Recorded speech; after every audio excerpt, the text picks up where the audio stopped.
నమస్తే, నేను Naresh. Welcome to స్వతంత్ర బిగ్ టాక్. ఆంధ్రప్రదేశ్లో ప్రభుత్వ పథకాలను ప్రజలకు సక్రమంగా చేరవేసేందుకు ఏర్పాటు చేసిన వ్యవస్థ వాలంటీర్లు.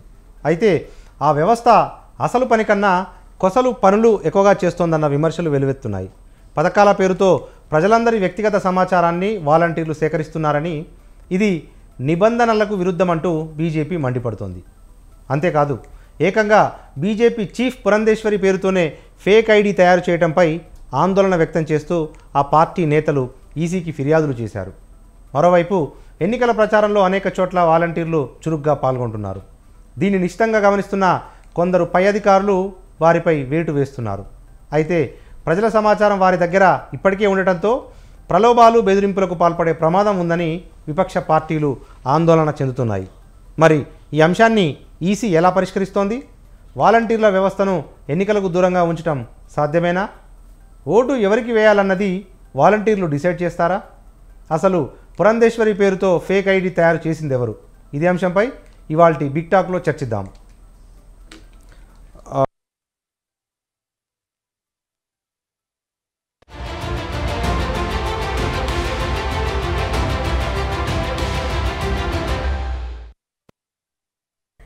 రైట్, వాలంటీర్ల వ్యవస్థను వైఎస్ జగన్ వెనకేసుకొచ్చే ప్రయత్నం చేశారు. అయితే ఈ వాలంటీర్ల వద్ద రాష్ట్ర ప్రజల వ్యక్తిగత సమాచారం ఉంది, ఎన్నికల్లో మిస్యూజ్ చేసే అవకాశం ఉంది అని చెప్పి కూడా విపక్షాలు ఆందోళన వ్యక్తం చేస్తున్న పరిస్థితులు మనం ఏపీలో చూస్తున్నాం. మనతో పాటు డిబేట్లో పార్టిసిపేట్ చేస్తున్నారు టీడీపీ జాతీయ అధికార ప్రతినిధి ప్రొఫెసర్ తిరునగరి జ్యోత్స్న గారు. వారితో పాటు బీజేపీ మైనారిటీ మోర్చా రాష్ట్ర అధ్యక్షులు షేక్ బాజీ గారు మనకు లైవ్లో అందుబాటులో ఉన్నారు. మరి కాసేపట్లో ఇతర పార్టీల ప్రతినిధులు సైతం మన డిబేట్లో పార్టిసిపేట్ చేస్తారు. మొదట మనం బీజేపీ మైనారిటీ మోర్చా రాష్ట్ర అధ్యక్షులు షేక్ బాజీ గారి దగ్గరికి వెళ్దాం. బాజీ గారు నమస్తే అండి. నమస్తే అండి. రైట్, బాజీ గారు, మీరే వ్యక్తిగతంగా ఫిర్యాదు చేశారు. ఈ వాలంటీర్ల వద్ద ప్రజల వ్యక్తిగత సమాచారం ఉంది, వాళ్ళను ఎన్నికల విధుల్లో ప్రత్యక్షంగానో పరోక్షంగానో పాల్గొననిస్తే అది ఖచ్చితంగా ఇబ్బంది అవుతుంది అన్నట్టుగా మీరు ఫిర్యాదు చేశారు. కానీ కొద్దిసేపటి క్రితమే పొద్దుటూరి సిద్ధం సభలో జగన్ గారు మాట్లాడుతూ వాలంటీర్లు ఉండటం వల్లే ప్రజలందరికీ సంక్షేమ ఫలాలు అందుతూ ఉన్నాయి, పెన్షన్స్ అందుతూ ఉన్నాయి అన్నట్టుగా వెనుకోసుకొచ్చే ప్రయత్నం చేశారు. మీ అభ్యంతరాలు ఏంటి సార్? నమస్కారం నరేష్ గారు, అదేవిధంగా జ్యోత్స్న గారికి చూస్తున్న వ్యూయర్స్ కూడా నమస్కారం అండి. సార్, ఒకటి నరేష్ గారు, వాలంటీర్ అనేటువంటి మొక్క ప్రశాంత్ కిషోర్ అనేటువంటి ఒక తెలివితేటలో ఉంచి ఆంధ్ర రాష్ట్రంలో పుట్టిందండి. వాలంటీర్ అనే వాళ్ళకి 5,000 రూపాయలు ఉద్యోగం ఇస్తే వాలంటీర్లు అందరూ ఒక్కసారి పెద్ద ఎత్తున ఆందోళన చేసినటువంటి సందర్భాన్ని మీకు గుర్తు చేస్తా ఉన్నారండి. వాస్తవానికి ఆనాడు వాలంటీర్లు మీకు ఉద్యోగాలు కావివి, ఇవి కేవలం సేవ చేయడానికి మేము పెట్టుకున్నాము, 50 ఏళ్లకి మీరు చేసే రోజువారీ గంట ఉద్యోగానికి మీకు జీతాలు పెంచాలని చెప్పని ఈ ప్రభుత్వం వాళ్ళు అన్నటువంటి మాటలండి. అవును. కానీ తర్వాత ఏం చేశారంటే, రాజకీయంగా అన్ని వర్గాలు దూరం అయిపోతున్నటువంటి పరిస్థితిలో ఈ పీకే కూడా ఆయన వదిలిపెట్టేసిన తర్వాత చివరికి ఈ వాలంటీర్లు ఎవరైతే ఉన్నారో వీళ్లతో పంచాయతీ ఎన్నికలు, ఎంపీటీసీ ఎన్నికల యొక్క ప్రయత్నాలు చేసిన తర్వాత బెదిరించడం కోసం ఒక మనిషి 50 ఏళ్లకి అనుకూలమైనటువంటి వ్యక్తిని తయారు చేసేటువంటి క్రమాన్ని ఈ యొక్క వైసీపీ పార్టీ చేసిందండి.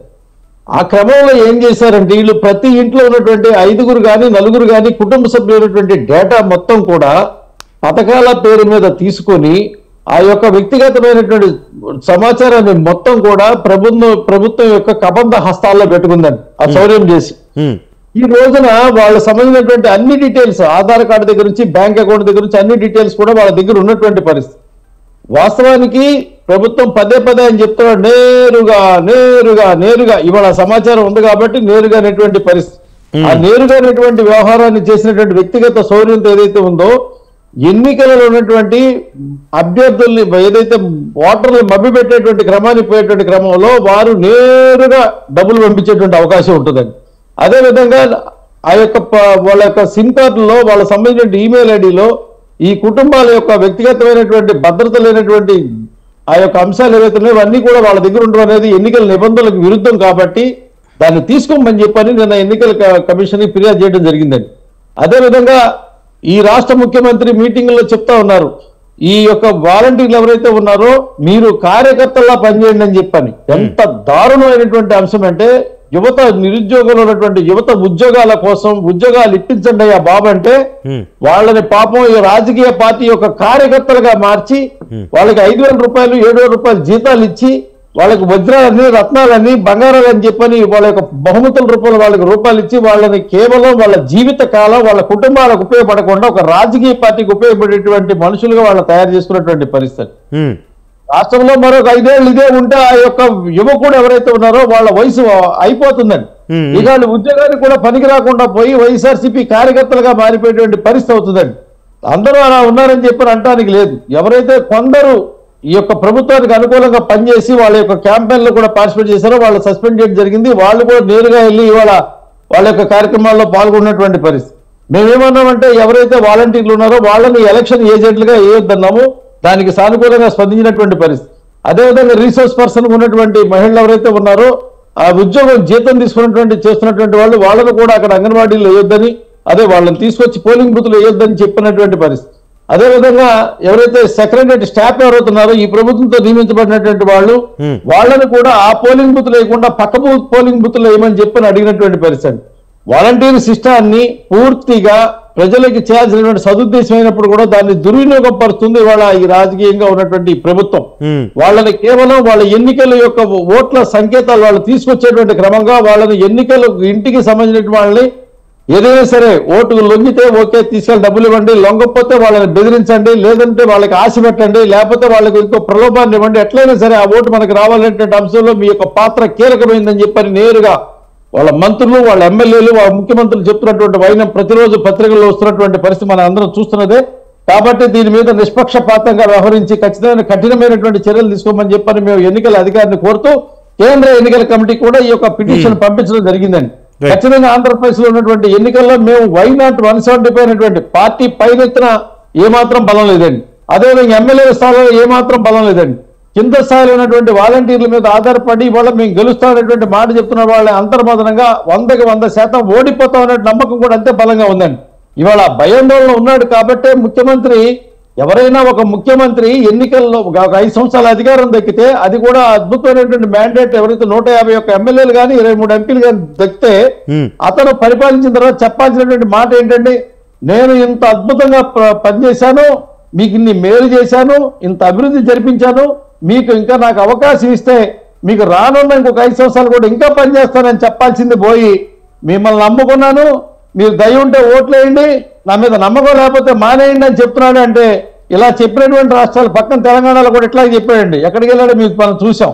ఈ రోజున ఆంధ్రప్రదేశ్ రాష్ట్రంలో కూడా అదే పరిస్థితి జరిగిద్దండి. 100% ఓడిపోతున్నటువంటి ఈ యొక్క ప్రభుత్వం వాళ్ళ యొక్క తట్టా పుట్టా చదువుకొని రాష్ట్రాలు దాటం కోసం సిద్ధమైనటువంటి ఎవరైతే అరాచకం చేశారో ఆ నాయకులందరూ కూడా సిద్ధంగా ఉన్నారండి. వాళ్ళు సిద్ధం అంటున్నారు మేము వెళ్ళిపోవటానికి, ఈయన కూడా సిద్ధం అంటున్నాడు నేను కూడా వెళ్ళటానికి. సిద్ధానికి అర్థం అదే అని ప్రజలు గమనించారండి. రైట్. మనతో పాటు టీడీపీ జాతీయ అధికార ప్రతినిధి ప్రొఫెసర్ తిరునగరి జ్యోత్స్న గారు ఉన్నారు. జ్యోత్స్న గారు నమస్తే అండి.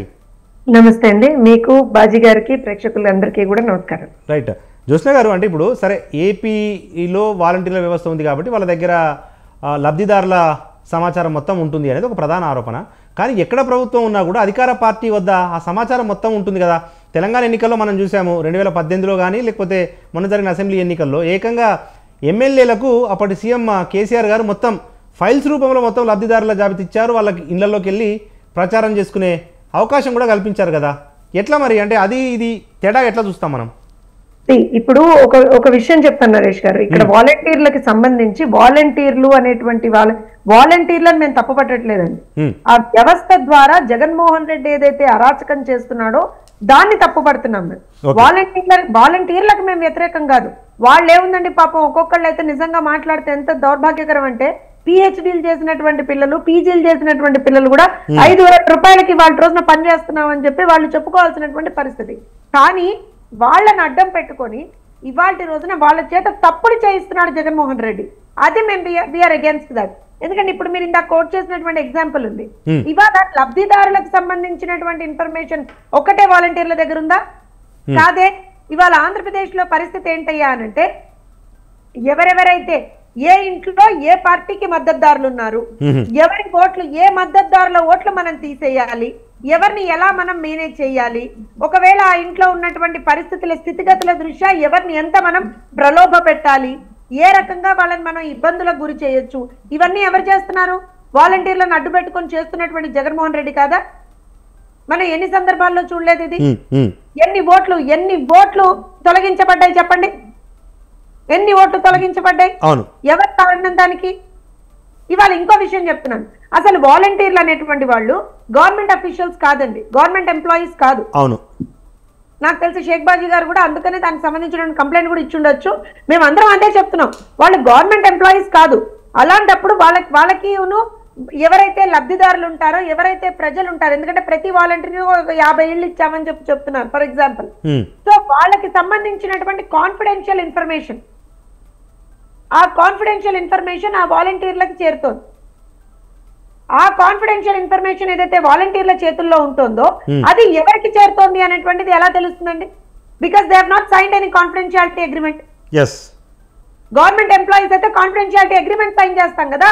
అవును, మరి వీళ్ళేం కాన్ఫిడెన్షియాలిటీ అగ్రిమెంట్ సైన్ చేయండి, ఇష్టారీతిన ఏ ఎమ్మెల్యేకో ఎంపీకో ఎవరికో పార్టీలకో, ఎందుకంటే వాళ్ళ పార్టీకి సంబంధించినటువంటి నాయకులే కొన్ని వేల సార్లు చెప్పారు, వాలంటీర్లు మా సైన్యం, వాలంటీర్లు మా కార్యకర్తలు, రేపు పొద్దున మేము గెలిచేదే వాళ్ళని అడ్డు పెట్టుకొని అని వాళ్ళే చెప్పారు కదా. సో అలాంటప్పుడు ఇప్పుడు ఇంకో విషయం, వాళ్ళని మీరు ఒక ఫెసిలిటేషన్ కోసం మాత్రమే వాడతామని అన్నారు, అదే కదా వాళ్ళు చెప్పింది వాలంటీర్ వ్యవస్థ తీసుకొచ్చినప్పుడు. మరి అలాంటప్పుడు ఏదైతే ఎన్నికల విధులు ఉన్నాయో అందులో వాళ్ళు ఎందుకు ఉంటున్నారు, ఎందుకు ప్రచారం చేస్తున్నారు? ఎంతమందిని మేం పట్టించాం, ఎంతమంది గత వారం రోజుల్లో సస్పెండ్ అయ్యారు వాలంటీర్లు? ఎన్నికలకు సంబంధించినటువంటి ప్రచారం వాళ్ళు ఎందుకు చేస్తారు? ఎవడిచ్చాడు అధికారం? అంటే దీనికి అంతటికీ కారణం ఎవరు? వాళ్ళ భుజం మీద గన్ను పెట్టి కాలుస్తున్నాడు జగన్మోహన్ రెడ్డి. ఇదే కదా మేము చెప్తోంది. వాళ్ళని వాళ్ళ రోజున వాడుకుంటున్నాడు. రేపు పొద్దున ఇప్పుడు ఒక చిన్న ఎగ్జాంపుల్ చెప్తాను చూడండి. కాన్ఫిడెన్షియాలిటీ అగ్రిమెంట్ వాళ్ళకి లేదు, వాళ్ళకి ఆ ఎవరి దగ్గర నుంచి అయితే లబ్ధిదారుల నుంచి వాళ్ళు ఇన్ఫర్మేషన్ తీసుకుంటున్నారో లేదు. రేపు పొద్దున ఆ ఇన్ఫర్మేషన్ వాళ్ళు వేరే వాళ్ళకి పాస్ చేశారు, ఎందుకంటే పాస్ చేస్తున్నారు ఎమ్మెల్యేలకు ఎంపీలకు అక్కడ ఉన్నటువంటి వైఎస్ఆర్సీపీ నాయకులకో ఎవరికో పాస్ చేస్తున్నారు పాపం గత్యంతరం లేక. అది చేసినప్పుడు రేపు పొద్దున ఆ విషయం బయటకు వస్తే ఎవరు లయబుల్ అవుతారండి? తీసుకున్నాడు అవుతాడా? కాదు కదా. ఇన్ఫర్మేషన్ పాస్ ఆన్ చేసిన వాడే అవుతాడు కదా. అంటే ఇవాళ రోజున వాళ్ళ వాలంటీర్ల జీవితాలతోటి చెలగాటం ఆడుతున్నాడు జగన్మోహన్ రెడ్డి అంటున్నాను నేను. వాళ్ళని అడ్డు పెట్టుకొని వాళ్ళ రోజున ఒక దుర్మార్గమైనటువంటి ఒక వికృత క్రీడ ఆడుతున్నాడు జగన్మోహన్ రెడ్డి. మేము మొదటి రోజు నుంచి అదే చెప్తున్నాం, వాళ్ళకి సంబంధించి ఫెసిలిటేషన్ కి పెడితే అంతవరకే ఉంచాలి, కానీ వాలంటీర్లను అడ్డు పెట్టుకొని వాళ్ళ రోజున ఒక డిఫరెంట్ సిస్టమ్ ని నేను క్రియేట్ చేసి దాన్నే నేను ముందరకు తీసుకెళ్తానంటే మాత్రం ఖచ్చితంగా ఇది ఆక్షేపణీయం అండి. మేము దాన్నే క్వశ్చన్ చేస్తున్నాం, మొదటి రోజు నుంచి కూడా మేము దాన్నే క్వశ్చన్ చేస్తున్నాం. రైట్. మనతో పాటు బీజేపీ మైనార్టీ మోర్చా రాష్ట్ర అధ్యక్షులు షేక్ బాజీ గారు ఉన్నారు. షేక్ బాజీ గారు, దాంతోపాటుగా మీరు ఇంకొక ఫిర్యాదు కూడా చేశారు, మీ అధ్యక్షురాలి పేరు మీద ఒక ఫేక్ ఐడి క్రియేట్ చేశారు అని చెప్పి. అంటే సహజంగా ఎన్నికల సమయంలో ఏ రాష్ట్రంలో అయినా ఈ పార్టీల లెటర్ హెడ్స్ తోటి వస్తూనే ఉన్నాయి కదా. అంటే ఈ వాలంటీర్ వ్యవస్థకి దీనికి ఏంటి సంబంధం అనేది ఒక ప్రశ్న, అనుమానం సార్. వాలంటీర్ వ్యవస్థ అనేది ఎన్నికల ప్రక్రియలో జరుగుతున్నటువంటి ఒక రాంగ్లీ మెథడ్ ప్రోగ్రామ్ జరుగుతూ ఉందండి.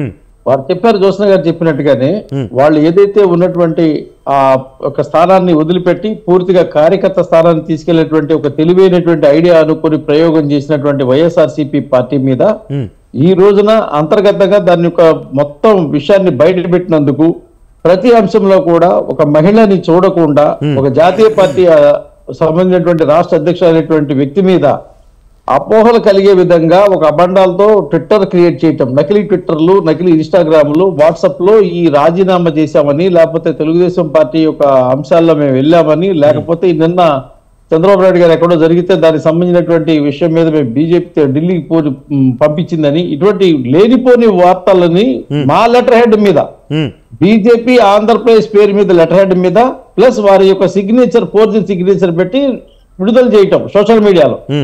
దాన్ని నమ్మి మేమేదో తెలుగుదేశం పార్టీతో పూర్తిగా డివియేట్ అయి ఉన్నట్టుగానే, లేకపోతే మేము అంతర్మదనంతో ఉండి ఏదో బాధపడతా పొత్తులో వెళ్తున్నాం అనేటువంటి ఒక సంకేతాలు ప్రజలు పంపించడం కోసం ప్రయత్నం చేస్తున్నారు. మనం సైబర్ క్రైమ్ లో కంప్లైంట్ చేసినప్పుడు కొన్ని ఐడీలు మేము తీసి ఇవ్వడం జరిగింది. ఆ ఐడీలో లక్కీగా జరిగినటువంటి ఇన్ఫర్మేషన్ ఏంటంటే, సజ్జల భార్గవ, సన్నాఫు సజ్జల రామకృష్ణారెడ్డి ఒక యొక్క ఆయన ట్యాగ్ చేసినటువంటి పురంధేశ్వరి టీడీపీ అనేటువంటి ఒక అకౌంట్ ను సృష్టించారు వాళ్ళు. సృష్టించి అక్కడి నుంచి మాట్లాడటం చేయడం జరుగుతూ ఉంది. ఈ నకిలీ ఉత్తరాలు రావడానికి తీగలాగితే డొంకెక్కడ దొరికింది? ప్రపంచంలో మాదక ద్రవ్యాలకు అడ్డగా మారినటువంటి ఆంధ్రప్రదేశ్ యొక్క విశాఖపట్నానికి చేరినటువంటి ఆ యొక్క కంటైనర్ ఏదైతే ఉందో ఆ కంటైనర్ మీద ఆరోపణలు చేయడం జరిగింది. అబద్ధపు ఆరోపణలు, సాక్షిలో ఒక అబద్ధపు ఆరోపణ చేసి ఒక అబద్ధాన్ని నిజం చేయడం కోసం మసిపూసి మారేడుకాయ చేసేటువంటి ప్రక్రియ ఆ పత్రిక చేసింది. అందులో పురంధేశ్వరి గారి యొక్క వియ్యంకుడు కేవీ ప్రసాద్ గారు ఉంటే, అసలు ఒరిజినల్ గా కేవీ ప్రసాద్ గారు వియ్యంకుడు అయితే కోనం వీరభద్రరావుని వియ్యంకుడుగా చూపించి, కాని వియ్యంకుడిని అయినట్టుగా చూపించి, కాని కంటైనర్ వెళ్ళదని చెప్పి సంజా మెరైన్ కంపెనీకి కాని దాన్ని సంజా ఆక్వా ఎక్స్పోర్ట్ కంపెనీ సంబంధించినటువంటి దాన్ని సిబిఐ వాళ్ళు వచ్చి పట్టుకుంటే, ఇంటర్పోల్ ఇన్ఫర్మేషన్ తో పట్టుకుంటే, ఆ పట్టుకున్నప్పుడు వైసీపీ వాళ్ళందరూ వచ్చి కూడా దాన్ని ఓపెన్ చేయకుండా అడ్డం పడితే వాళ్ళు తీసుకొచ్చి తెల్లారే ఈ యొక్క మాట అబద్ధాన్ని తీసుకొచ్చి తెలుగుదేశం పార్టీకి అదేవిధంగా బీజేపీ పార్టీకి అంటించడం కోసం బంధుత్వాల పేరు మీద అబద్ధాలు రాయడం కోసం ప్రయత్నం చేశారు. దానికి పురంధేశ్వరి గారు కూడా డిఫమేషన్ సూట్ దానికి సంబంధించినటువంటి నోటీసుని సాక్షి పేపర్ పంపడం జరిగింది. 20 కోట్లకి పరువు నష్టం సంబంధించినటువంటి నోటీసులు పంపడం జరిగింది. ఈ క్రమంలో ఈ రోజు ఈ వార్త అంశాన్ని చెబుతూ ఇటువంటి మోసాలు అక్రమాలకి పాల్పడుతున్నటువంటి వైసీపీ యొక్క ప్రభుత్వం ప్రజలతో గాని ప్రజల యొక్క వ్యక్తిగత సంబంధించినటువంటి అంశాలు సౌర్యం చేయటటువంటి వాలంటీర్ వ్యవస్థ ద్వారా జరుగుతున్నటువంటి ప్రక్రియ కానీ, అదేవిధంగా నాయకులకు సంబంధించినటువంటి అంతర్గతమైనటువంటి అంశాలని పబ్లిక్ లోకి బ్యాడ్ గా ప్రచారం చేసేటువంటి కార్యక్రమాలు తీసుకున్నటువంటి వైఎస్ఆర్సీపీ సోషల్ మీడియా కానీ, అందున ఈ యొక్క సజ్జల రామకృష్ణ రెడ్డి యొక్క కుమారుడు సజ్జల భార్గవ్ ట్యాగ్ చేసినటువంటిది కూడా సైబర్ క్రైమ్ పోలీసుల దగ్గర మేము రుజువులతో ఇవ్వడం జరిగింది. ఈ అంశాలని కలిపి చెప్పడానికి ఉన్నటువంటి కారణం అయితే అదండి. ఈ వ్యక్తిగతమైనటువంటి భద్రత లేకుండా ఈ ప్రభుత్వంలో పోయిందని చెప్తున్నాం మనం. రైట్. మనతో పాటు టీడీపీ జాతీయ అధికార ప్రతినిధి ప్రొఫెసర్ తిరునగర్ జ్యోత్స్న గారు ఉన్నారు. జ్యోత్స్న గారు, ఇదొక అంశం అయితే కాసేపటి క్రితమే జగన్మోహన్ రెడ్డి గారు మాట్లాడుతూ గత 5 సంవత్సరాలుగా దాదాపు పేద ప్రజలకు 2,70,000 కోట్ల రూపాయలను మేము డీబీటీ స్కీమ్స్ కింద బదిలీ చేశాము. వాటన్నిటినీ కూడా మొత్తము ఆ బదిలీ చేయడంలో కీలక పాత్ర పోషించింది వాలంటీర్లు. అటువంటి వాలంటీర్ వ్యవస్థను విపక్షాలు టార్గెట్ చేస్తూ ఉన్నాయి. దాంతోపాటు ఒక్క జగన్మోహన్ రెడ్డిని వైఎస్ఆర్సీపీని ఎదుర్కోవడానికి 2 జాతీయ పార్టీలు 3 ప్రాంతీయ పార్టీలు ఏకమయ్యాయన్నట్టుగా జగన్ గారు మాట్లాడారు. ఏంటి మీ స్పందన? ఇప్పుడు నేను ఒక విషయం చెప్తాను. జగన్మోహన్ రెడ్డి గారు మాట్లాడినటువంటి మాటలకి మమ్మల్ని స్పందించమంటే ఏం స్పందిస్తానండి? ఆయన అక్కడ కూర్చొని సొంత చెల్లెళ్ళని తిడుతున్నాడు. ఆయన ఇవాళ సభలో ఆయన సొంత చెల్లెళ్ళని తిడుతున్నాడు. మా చిన్నాన్నని చంపింది ఎవరో నాకు తెలుసు, ప్రజలకి తెలుసు, అయినా సరే నేను చెప్పను. ఇదా ఇంకా ఆయన మాట్లాడిన మాటలకు మేము స్పందించాలా ఇక్కడ కూర్చొని? ఇక్కడ ఇంకో విషయం ఏమంటారండి, వాలంటీర్లకు సంబంధించి డీబీటీ స్కీమ్ ద్వారా మేము డబ్బులు వేస్తే దాంట్లో ఇది వాలంటీర్లకు. ఇవాళ ఈ 5 సంవత్సరాల్లో నేను ఒక విషయం చెప్తాను. వీళ్ళు ఎన్నిసార్లు బటన్ నొక్కితే ఎన్నిసార్లు డబ్బులు పడ్డాయండి? ఎన్నిసార్లు డబ్బులు పడ్డాయి? మొన్న ఎప్పుడో బటన్ వస్తానన్నాడు 10-15 రోజుల క్రితం. ఇప్పటి వరకు డబ్బులు పడలేదుటండి. ఇంకో విషయం చెప్తాను. ఇవాల్టి రోజున గత 5 సంవత్సరాల్లో ఎన్నిసార్లు కరెంటు ఛార్జీలు పెంచాడు, ఎన్నిసార్లు బస్ ఛార్జీలు పెంచాడు, ప్రతి విషయం మీద పన్నులేసాడు, ఆఖరికి చెత్త మీద కూడా పన్నేసాడా లేదా? ఇవన్నీ మాట్లాడ్డా. అండ్ ఇంకో విషయం, తన ఎన్నికల్లో ఇచ్చినటువంటి హామీలేంటి? ఆ హామీలు ఎట్లా మర్చిపోతాడు? ఎందుకంటే మేనిఫెస్టో గురించి వాళ్ళ మాట్లాడాడు ఆ సభలో. అందుకే చెప్తున్నా నేను, మేనిఫెస్టోలో ఇచ్చినటువంటి హామీలు ఏంటి? జగన్మోహన్ రెడ్డి సంపూర్ణ మద్యపాన నిషేధం జగన్మోహన్ రెడ్డి ఇచ్చిన హామీ కదా, రద్దు జగన్మోహన్ రెడ్డి ఇచ్చిన హామీ కదా, ఏటా డిఎస్సి జగన్మోహన్ రెడ్డి ఇచ్చిన హామీ కదా, ఏటా జాబ్ క్యాలెండర్ జగన్మోహన్ రెడ్డి ఇచ్చిన హామీ కదా, ఏపీకి ప్రత్యేక హోదా జగన్మోహన్ రెడ్డి ఇచ్చిన హామీ కదా, నిరుద్యోగ ఏదైతే 2,30,000 ఉద్యోగాలు జగన్మోహన్ రెడ్డి ఇచ్చిన హామీ కదా. ఎక్కడ పోయాయి ఈ హామీలని? మేనిఫెస్టోని బైబిలు, ఖురాను, ఇంకోటి అన్నాడు కదా ఆ రోజున. ఎక్కడ పెట్టాడు? ఇవెవరో అడగకూడదు. ఇవాళ సభలో కూడా చంద్రబాబు నాయుడు గారిని తిడతాడు, ఇవాళ సభలో కూడా కూటమి గురించి మాట్లాడతాడు.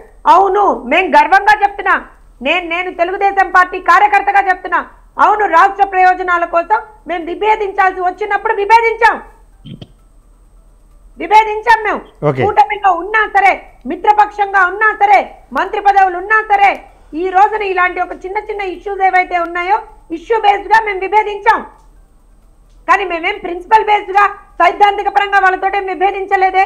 కానీ వాళ్ళ రోజున ఎంత దారుణమైనటువంటి పరిస్థితుల్లో మీరు రాష్ట్రానికి తీసుకెళ్లిపోతే ఖచ్చితంగా కాపాడుకోవాల్సినటువంటి బాధ్యత మా అందరి మీద ఉంటే ఖచ్చితంగా ఇవాళ రోజున అందరం ఏకమై రాష్ట్రాన్ని కాపాడుకోవాలనేటువంటి ఉద్దేశంతో మేమందరం ముందరికి వెళ్తుంటే మీరు వచ్చి ఇష్టారీతిన మాట్లాడతారా?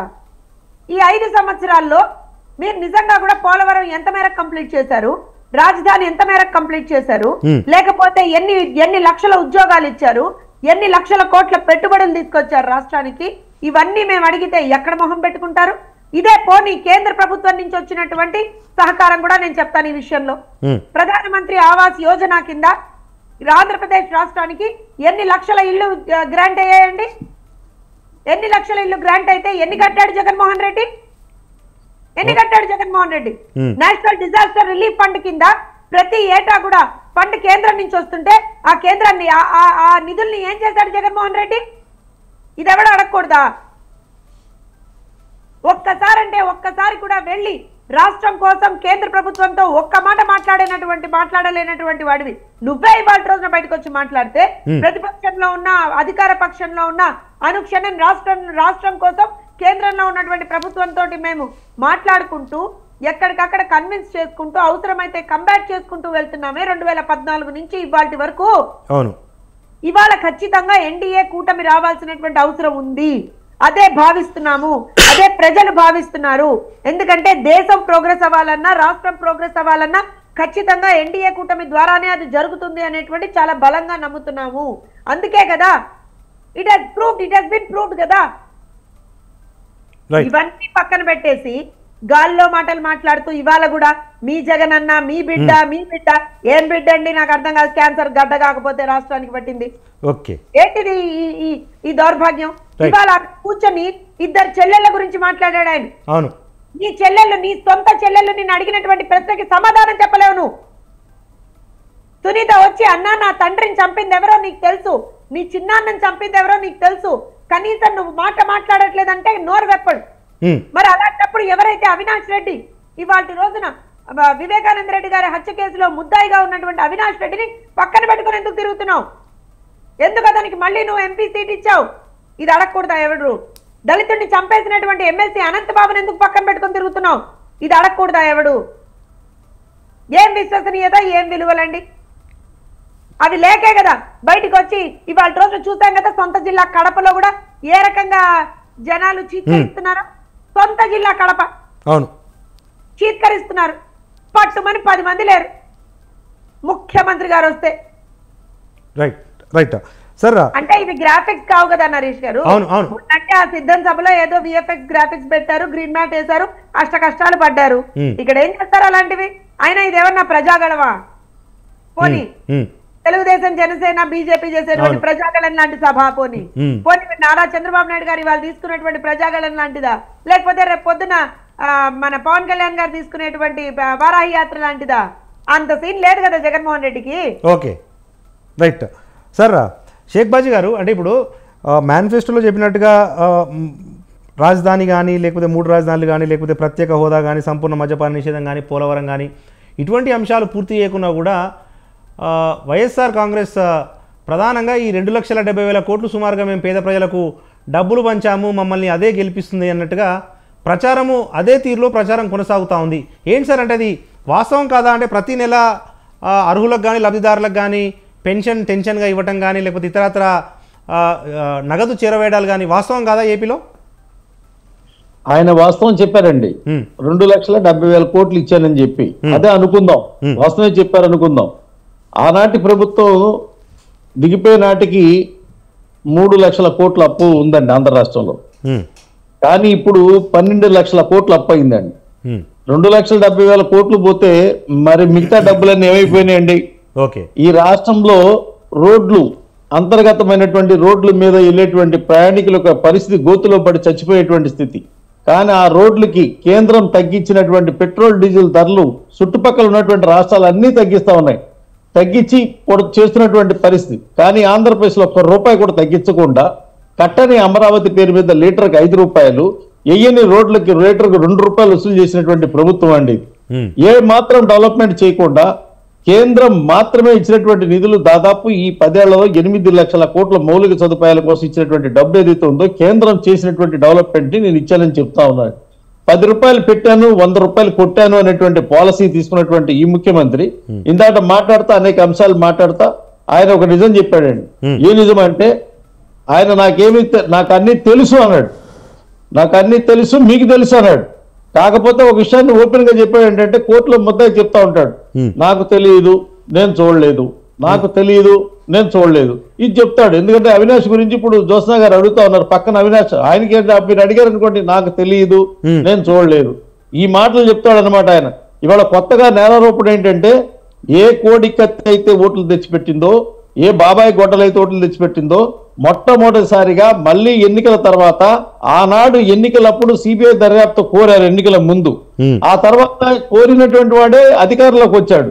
అప్పుడు సిబిఐ దర్యాప్తు అవసరం లేదన్నాడు. కానీ ఆ చెల్లెల్ని కోరింది కాబట్టి సిబిఐ దర్యాప్తు వచ్చిన తర్వాత వీళ్ళు ఆరోపించి ఇరికించాలనుకున్న వ్యక్తులేమో నిర్దోషులు అయిపోయి, ఎవరైతే అమాయకుల్లాగా ఉండి పక్కనే ఉండి మర్డర్ చేసి ఈ నా కన్నును నా ఏలుతో పొడుచుకుంటానా అని అసెంబ్లీలో చెప్పినటువంటి ఈ జగన్మోహన్ రెడ్డి సోదరుడే సాక్షాత్తు ముద్దాయిగా మారితే, ఈ జగన్మోహన్ రెడ్డి బాబాయే ఎవరైతే భాస్కర్ రెడ్డి స్వయంగా ముద్దాయిగా మారితే, శివశంకర్ రెడ్డి లాంటి వాళ్ళు వీళ్ళందరూ ఉంటే, దస్తగిరి లాంటి వాడు వెళ్ళి వీళ్ళు ఇస్తే డబ్బులు ఇస్తేనే, బేరం కుదిరితేనే నేను చంపానని చెప్పని వాగ్మూలం ఇస్తే, ఎవరైతే పట్టుకుంటాకు వచ్చినటువంటి సిబిఐ అధికారుల మీద రాష్ట్ర పోలీసులు వాళ్ళ మీదే కేసులు పెట్టాలని ప్రయత్నం చేస్తే, ముద్దాయిని పట్టుకుంటాకి సిబిఐ వాళ్ళు వస్తే హాస్పిటల్ దగ్గర అమ్మ పేరు మీద అబద్ధాలు చెప్పి జనాలను పెట్టించి వాళ్ళు దడిపించి పంపిస్తే, ప్రతిసారి జరుగుతున్నటువంటి తంతులో ఈ అబద్ధం చెబితే, ప్రభువా ఈ ప్రజల్ని ఎవరు కాపాడాలని మనం కూడా ఆలోచించాలండి. ఓకే, ఈ ప్రజల్ని అడుగుతా ఉన్నాడు ఆయన, మీకు నచ్చితే మీకు నమ్మకం అనిపిస్తాను. ఇంకేం నమ్మకం? ఆ రోజున ఓట్లు తెచ్చిపెట్టినటువంటి బాబాయ్ హత్య మళ్ళీ తీశాడు. వాళ్ళ నాకేం తెలియదు ఎవరు చేశారో మీకు తెలుసు అని చెప్పి. కానీ ఆనాడు ఆ హత్య చేసినప్పుడు ఇదే చెల్లి, ఇదే తల్లి, అదే బాబాయ్ కూతురు, ముగ్గురు ఆయనకు అండగా ఉన్నారు. మళ్ళీ ఎన్నికలు తిరిగి వచ్చేసరికి ఏమైందంటే, అదే తల్లి ఇవాళ మాట్లాడలేని పరిస్థితి, అదే చెల్లెళ్ళు ఇద్దరు కూడా ఆయన వ్యతిరేకంగా మాట్లాడుతుంటే, ఆ చెల్లెల్ని, ఈయన తోడబుట్టినోళ్ళని, ఆయన తల్లి పాలు ఎంగిలి పాలు తాగినటువంటి చెల్లిని కూడా తెలుగుదేశం పార్టీ మార్చిందని చెప్పిందంటే, అబద్ధాలు తెగబడటంలో ఈ జగన్మోహన్ రెడ్డి యొక్క నోటికి అదుపు లేదనేది కళ్ళ ముందు కనపడతా ఉందండి. వాస్తవానికి సిగ్గుపడతా మనం ఎక్కడైనా అబద్ధం ఆడాలంటే ఏ మాత్రం సిగ్గుపడకుండా అది నిజం అమ్మ కన్నా బలమైంది అంటే, నిజాన్ని కన్నా కూడా బలమైంది అనేటువంటి విధంగా అబద్ధాన్ని చెప్తున్నటువంటి పరిస్థితిని చూస్తే ఆశ్చర్యపడాలండి. రాజకీయాలు కూడా సిగ్గుపడతాయి. ఇలాంటి వ్యక్తులు రాజకీయాల్లో ఉంటే మానవత్వం ఉన్న ప్రజలు కూడా బాధపడతారు. సొంత బాబాయిని చంపించిన తర్వాత నాకేం తెలియదా చేపించింది చంద్రబాబు నాయుడు గారు అని చెప్తున్నాడు. మరి ఎందుకు నువ్వు ఇంతకాలం 5 సంవత్సరాలు అరెస్ట్ చేయలేదని చెప్తే సమాధానం ఏం చెప్తారండి? సిఐడి పోలీసులతో ఈ కేసులు ఆ కేసులు కట్టించాడు కదా, మరి డైరెక్ట్ గా చంద్రబాబు నాయుడు గారి మీద హత్యానేరం కట్టించవచ్చుగా బాబాయ్ చంపాడని చెప్పని. ఇవాళంతా అయిపోయి ఈ రోజున ఎలక్షన్ లో నోరెత్తి మాట్లాడుతున్నాయంటే ప్రజలు అంత అమాయకులు అనుకుంటే ఇంకేం చెప్తా, ఈ పాపానికి పరాకాష్ట ఏంటని చెప్పని ప్రజలు బాధపడతారండి. ఈ విషయం అయితే వాస్తవమైనటువంటి అంశం అండి. రైట్ ప్రొఫెసర్ జ్యోత్స్న గారు, ఇప్పుడు ఎన్నికలు ఏపీలో హీటప్ అవుతున్న క్రమంలో ఇంతకాలం అంటే కేంద్ర ప్రభుత్వం మీద కానీ ప్రత్యేక హోదా మీద కానీ మాట్లాడిన వైసీపీ నేతలు ప్రత్యేక హోదా ఇవ్వకుండా లేకపోతే విభజన హామీలు నెరవేర్చని బీజేపీతో ఈ కూటమి జతగట్టడము అంటే ఆంధ్రప్రదేశ్కు అన్యాయం చేసినట్టే అన్న ఒక వాదనను తెర మీదకి తీసుకొస్తా ఉన్నారు. నిజంగా ప్రత్యేక హోదా అనే అంశము ఎన్నికల్లో ఎజెండాగా ఉండే అవకాశాలు ఉన్నాయా? ఒకవేళ ఉంటే కనుక అది కూటమికే కాస్త నష్టం చేసే అంశం కదా. ఇప్పుడు అది I think I won't even accept with you on your point Naresh గారు. ఎందుకనంటే 2019 ఎలక్షన్స్ లో ప్రత్యేక హోదా అనేటువంటి దాన్ని ట్రంప్ కార్డుగా వాడినటువంటి వ్యక్తి జగన్మోహన్ రెడ్డి గారు. ఈ 5 సంవత్సరాల్లో మీరు ప్రత్యేక హోదా కోసం ఎన్నిసార్లు మాట్లాడారు, ఎక్కడ మాట్లాడారు, ఎవరితో మాట్లాడారు, ఏ విధమైనటువంటి ప్రయత్నాలు చేశారు అనేటువంటిది అయితే ప్రజలు అడుగుతారు కదా మొదటి థింగ్. ఇంకోటి, కూటమికి సంబంధించి దానికి సంబంధించినటువంటి clear cut explanation and clarification తోటి మేము వస్తామండి, అందులో డౌట్ లేదు. సో ఎందుకంటే కూటమిలో బీజేపీ ఉంది, కూటమిలో తెలుగుదేశం ఉంది, జనసేన ఉంది. సో ఖచ్చితంగా బీజేపీ వారు ఒకసారి ఆల్రెడీ లేదండి ఇది ముగిసిపోయిన అధ్యాయం అని వాళ్ళు చెప్పారు, లేదండి దానికి సంబంధించినటువంటి డిస్కషన్స్ ఉన్నాయని మేము చెప్పాం. సో ఖచ్చితంగా దేర్ షుడ్ బి మేము ఖచ్చితంగా దానికి సంబంధించిన ఒక మాట మాట్లాడే ఒక ప్రాపర్ ఎక్స్ప్లెనేషన్ అనేటువంటిది మా సైడ్ నుంచి ఉంటుంది, అందులో డౌట్ లేదు. అయితే ఇక్కడ ఇంకో విషయం ఏంటంటే, మాకు ప్రాబ్లం కాదండి, జగన్మోహన్ రెడ్డికి ప్రాబ్లం. ఎందుకంటే ప్రత్యేక హోదా అనేటువంటి ట్రంప్ కార్డుని పెట్టుకొని యువత భవితతో ఆడుకున్నాడు. ఆ రోజున మీకు గుర్తునుంటే యువ భేరి అనుకుంటా అండి సభలు పెట్టాడు రాష్ట్రం యావత్తు ఆ రోజున. అవును, పెట్టి ఎక్కడికక్కడ ఆర్కెస్ట్రేటెడ్ యూత్ ని పెట్టాడు. అక్కడ పెట్టి వాళ్ళు అమ్మో మాకు ప్రత్యేక హోదా రాకపోతే రేపు పొద్దున ఉద్యోగాలు రావు, అమ్మో ఇదైపోతుంది అదైపోతుంది అని చెప్పినటువంటి వాళ్ళు ఇవాళ వాళ్ళందరూ ఏ పొజిషన్స్ లో ఉన్నారో కూడా మనకు తెలుసు. అయితే వీళ్ళందరికీ రేపు పొద్దున్న ఈయన వాళ్ళ నుంచి సభ మన సిద్ధం అదేంటది ఏదో బస్సు యాత్ర తుస్సు యాత్ర పెట్టాడు కదా వాళ్ళ నుంచి. అవును. ఆ యాత్రల్లోకి వెళ్ళినప్పుడు ఎవరికి సమాధానం చెప్తాడు? యువతకు ఏమని సమాధానం చెప్తాడు? ఏమని సమాధానం చెప్తాడు? ఓకే, నేను తేలేకపోయాను, నేను అసమర్థుడని సమాధానం చెప్పగలుగుతాడా? పోనీ మహిళల దగ్గరికి వెళ్ళి నేను సంపూర్ణ మద్యపాన నిషేధం చేయలేకపోయాను, నేను అసమర్థుడిని అని చెప్పి సమాధానం చెప్తాడా? ఓట్లు ఎట్లా అడుగుతాడు వాళ్ళని? రైతుల దగ్గరికి పోయి మిమ్మల్ని నేను మోసం చేస్తాను అని చెప్పి పోయి ఓట్లు అడుగుతాడా? లేకపోతే ఏదైతే ఇసుక సంబంధించినటువంటి ధరల్ని నియంత్రణ చేస్తానన్నాడు ఆ రోజున, మేము ఉచిత ఇసుక పాలసీ తెస్తే దాని మీదే పెద్ద రాద్ధాంతం చేస్తాడు. మరి వాళ్ళ రోజున భవన నిర్మాణ కార్మికుల దగ్గరికి వెళ్ళి ఏ మొహం పెట్టుకుని ఓట్లు అడుగుతాడు జగన్మోహన్ రెడ్డి? ఏ వర్గం దగ్గరికి వెళ్ళి ఏ మొహం పెట్టుకుని ఓట్లు అడుగుతాడు జగన్మోహన్ రెడ్డి? సో మాట్లాడాల్సింది జగన్మోహన్ రెడ్డి అండి నరేష్ గారు, సమాధానం ఇవ్వాల్సింది జగన్మోహన్ రెడ్డి గారు, మేం కాదు. ఎందుకంటే మేము జరిగింది ఇప్పుడు ఫర్ ఎగ్జాంపుల్ తీసుకోండి, మీరు సిపిఎస్ రద్దు విషయంలో ఆ రోజు తెలుగుదేశం పార్టీ హయాంలో ఉన్నప్పుడు మేము క్లియర్ గా చెప్పాం, దాంట్లో వయబిలిటీ ఇంత ఉంది, ఇంత పాసిబిలిటీ ఉంది, ఇంత పాసిబిలిటీ లేదు అని. ఈ మహానుభావుడు ఏం చెప్పాడు? లేదు నేను వచ్చిన వారం రోజుల్లో వారం రోజుల్లో సిపిఎస్ రద్దు చేస్తా అన్నాడు. అన్నాడా? చేస్తాడా? తర్వాత సజ్జలు వచ్చి ఏమన్నాడు? తూచండి, సారీ అండి, మేము అవగాహన లేమితో మాట్లాడామండి ఆ రోజున అన్నాడా? సో తెలుగుదేశం పార్టీ కావచ్చు, ఎన్డీఏ కూటమి కావచ్చు, మేము చేయగలిగింది మాత్రమే చెప్తామండి. చేయలేకపోతే మేము ఇది చేయలేమనే చెప్తాం, ఓపెన్ గా చెప్తాం. This is not possible and this is the remedy for that. ఇది మేము చేయలేకపోతే దీనికి సంబంధించి సబ్స్టాన్షియేటివ్ గా ఇంకేదైనా చేస్తాము, సబ్స్టిట్యూట్ గా ఇంకేదైనా చేస్తామని మాత్రమే చెప్పగలుగుతామండి. అంతే తప్పించి దొంగ హామీలు, అబద్ధపు హామీలు, మోసపూరితమైనటువంటి హామీలు అయితే తెలుగుదేశం పార్టీ కావచ్చు, ఎన్డీఏ కూటమి కావచ్చు ఇవ్వదు. ఇందులో మేము ఎలాంటి శశబిషలు లేవు ఇందులో. Right sir. షేక్ బాజీ గారు, అంటే ఇప్పుడు వైసీపీ ఒక కొత్త ఆర్గ్యుమెంట్స్ని తెర మీద తీసుకొస్తుంది. అదేంటంటే తెలంగాణ ఎన్నికల్లో బీజేపీకి ఓటేస్తే మేము 4% ఉన్న మైనారిటీ రిజర్వేషన్ తొలగిస్తాము అని చెప్పి స్వయంగా అమిత్ షా గారు ప్రచారం చేశారు. ఏపీలో కూడా కూటమికి ఓటేస్తే అదే జరుగుతోంది అన్న ఒక నేరేషన్ను వైసీపీ బిల్డప్ చేస్తూ ఉంది. అది కొంత ఈ కూటమికి ఇబ్బందులు తెచ్చే అవకాశాలు ఏమంటారా? మైనారిటీల పేరు మీద సమాజాన్ని విడదీసి ఓట్ల రాజకీయం చేసేటువంటి పరిస్థితి భారతీయ జనతా పార్టీకి లేదండి. ప్రత్యేకంగా మైనారిటీల కోసం, ప్రాతినిధ్యం కోసం వాళ్ళని బుజ్జగించి వాళ్ళని ఓటు బ్యాంక్ గా తయారు చేసి చివరికి వాళ్ళకి ద్రోహం చేసేటువంటి పరిస్థితి భారతీయ జనతా పార్టీ చేయదండి. ఉన్న మాట ఉన్నట్టుగా మాట్లాడేటువంటి పరిస్థితి. సమాజంలో మైనారిటీలుగా పరిగణింపబడిన వ్యక్తులు క్రిస్టియన్లు కానీ, సిక్కులు కానీ, జైన్లు కానీ, బుద్ధులు కానీ, పార్సీలు కానీ, అదేవిధంగా ముస్లింలు కానీ, వారితో పాటు ఉన్నటువంటి హిందూ సమాజం ఏదైతే ఉందో ఈ సమాజం మొత్తం కలిసి ఉండాలి, అభివృద్ధి చేస్తే అందరూ వేయాలి. ఒక కరోనా వ్యాక్సిన్ వేసామంటే అందరికి వేస్తాం కానీ మైనారిటీకి వేయాలి, మెజారిటీకి వేయాలి, హిందువుకి వేయాలి, క్రిస్టియన్కి వేయాలని అనుకుంటామండి. ఈ రోజున మేము ఏమంటామంటే మా విధానం అందరూ కలిసి సమాజాలు అభివృద్ధి చెందాలనుకుంటున్నాం. వాళ్ళ విధానం ప్రత్యేకంగా సమాజాన్ని విడదీసి మీకు 10% రిజర్వేషన్ ఇస్తాం, 8% రిజర్వేషన్ ఇస్తాం అని చెప్పినటువంటి మాటలు ఏవైతే ఉన్నాయో అటువంటి మాటలు చేసి సమాజాన్ని చీల్చేటువంటి పని భారతీయ జనతా పార్టీ చేయదండి. ఈ విషయాన్ని దాచిపెట్టి వీళ్ళు ఏం చేస్తారంటే ఓటు బ్యాంకు కోసం వాళ్ళ దగ్గరికి వెళ్ళి మీకు భారతీయ జనతా పార్టీ వ్యతిరేకం అని చెప్పేటువంటి ప్రయత్నం చేస్తా ఉంది. కానీ ప్రజలు గమనించారండి ఈ రోజున. ఇవాళ ఆంధ్రప్రదేశ్ లో ఉన్నటువంటి ప్రజల యొక్క వాతావరణం ఎట్లా ఉందంటే సమాజంలో అందరూ కలిసి మెలిసి సమాజాన్ని అభివృద్ధి చేసుకోవాలని ఆలోచన పోయారు. ఒక్కసారి అవకాశం ఇస్తే ఈ రాష్ట్రం ఏదో అభివృద్ధి చెందింది అనుకున్నారు. రాష్ట్రం అభివృద్ధి చెందబోగా రావణ కాష్టంగా చేసినటువంటి ఈ ముఖ్యమంత్రి యొక్క పాలన పట్ల విసుగు చెందినటువంటి ప్రజలు పూర్తిగా అభివృద్ధి వైపు పయనించాలనుకున్నప్పుడు చూస్తారు తప్ప ఈ మతం పేరు మీద, లేకపోతే వర్గం పేరు మీద, వర్ణం పేరు మీద, కులం పేరు మీద విడదీసేటువంటి ఈ రాజకీయాలకి శర్మగీతం పడతారు. 55 కార్పొరేషన్లు బీసీలు విడదీశారు, వాళ్ళకి కుర్చీలు ఇచ్చారు, జీతాలు లేవు, వాళ్ళకి పదవులు ఇచ్చారు, వాళ్ళకి పని లేదు. అటువంటి పని చేసినటువంటి అవమానించినటువంటి జగన్మోహన్ రెడ్డికి ఎందుకు వెళ్తారు? 2019లో మైనారిటీలకి మీకు ఇళ్ళు ఇస్తాను, మౌజన్లకు ఇళ్ళు ఇస్తాను, ప్రమాదం జరిగితే డబ్బులు ఇస్తాను, లేకపోతే ఇస్లామిక్ బ్యాంక్ పెడతాను, మీకు ఉర్దూ సంబంధించినటువంటి పూర్తిగా సహకారం చేస్తాను, యూనివర్సిటీలు పెడతాను, ఇవన్నీ చెప్పారండి.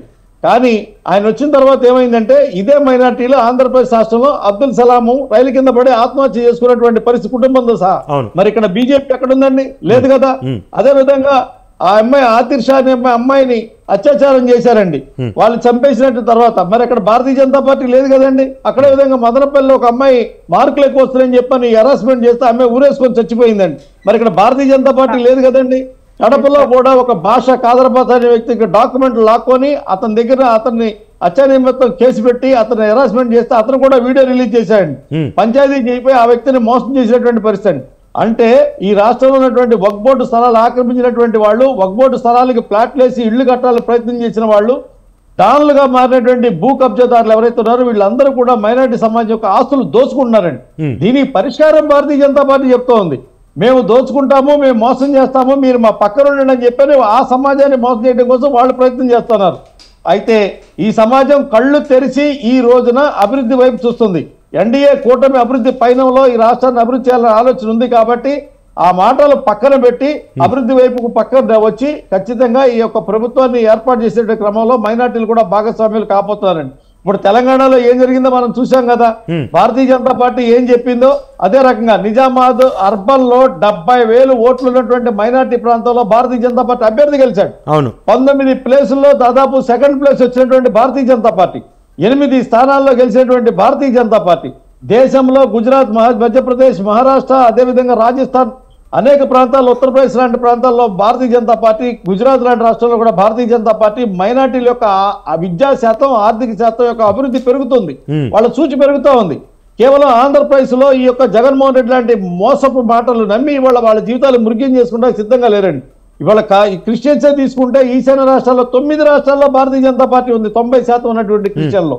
గోవా తీసుకుంటే గోవాలో క్రిస్టియన్ శాతం ఎక్కువ ఉన్నటువంటి పరిస్థితి. అక్కడ మరి భారతీయ జనతా పార్టీ దశాబ్దాల పాటు అధికారంలో ఉన్నటువంటి పరిస్థితి. ఈ అబద్ధాలు ఎక్కడ చెల్లుబాటు అవుతాయి అంటే కేవలం మైనార్టీలకి భారతీయ జనతా పార్టీని బూచిగా చూపించడం కోసం చేసేటువంటి జగన్మోహన్ రెడ్డి లాంటి యొక్క మాటలు ఏవైతున్నాయో అవి మోసమని గ్రహించినటువంటి పరిస్థితి.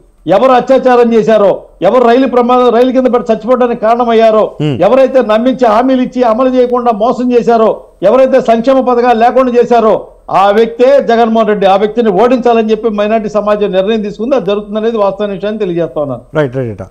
మనతో పాటు టీడీపీ జాతీయ అధికార ప్రతినిధి ప్రొఫెసర్ తిరునగర్ జ్యోత్స్న గారు ఉన్నారు.